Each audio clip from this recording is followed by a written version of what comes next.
Nathan Zegura here at Lincoln Financial Field, where the Browns fall for the fourth consecutive game and now sit at 1-5 on the season, losing 20-16 to the Philadelphia Eagles. And folks, there's not a lot to say. This is a lot of the same old story for the Cleveland Browns. Another game in which they did not score 20 points. Another game in which they did not have 300 yards of offense. Another game in which they did not have 200 yards passing.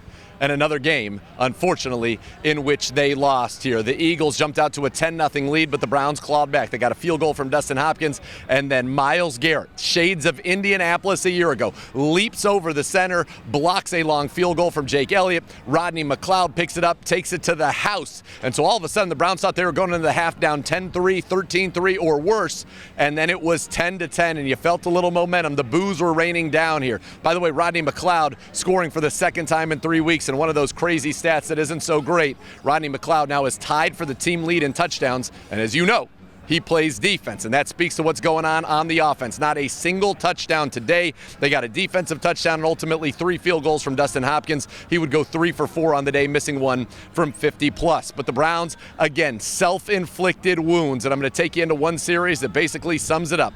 The Browns down 20-13 late in the fourth quarter. They are driving. They overcome a pretty questionable face mask call on Amari Cooper. Deshaun Watson makes some good passes. The Browns get down to the 3-yard line, and then once again, it's a false start on 3rd and 3 by Zach Zinner that backs him up to 3rd and 8. Then a false start from Jed Wills, and all of a sudden you end up having to kick a field goal when you're at the 3-yard line and you needed a touchdown, couldn't get in. You have to kick the field goal, so the defense needed to get a stop. They'd given up some big plays in this one. Did a great job on Saquon Barkley, by the way. Great job. Held him to a season low in terms of rushing yards and total yards today by a lot.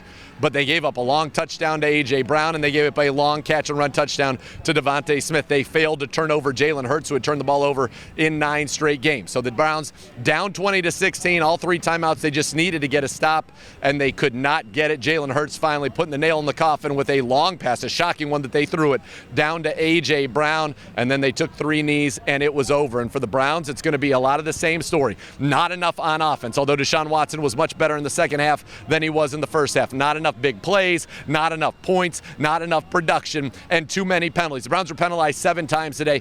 All of them were on the Browns offense, including 2 down inside the goal line area. You can't have that. It's not winning football, and that's why the Browns have to own their record right now at 1-5. They'll be going home now for a 3-game homestand, but right now you're going to need to win those 2 division games to even have a pulse right now in this AFC North. Just another unfortunate loss, and for the Browns, lack of discipline, lack of production, and a lack of winning.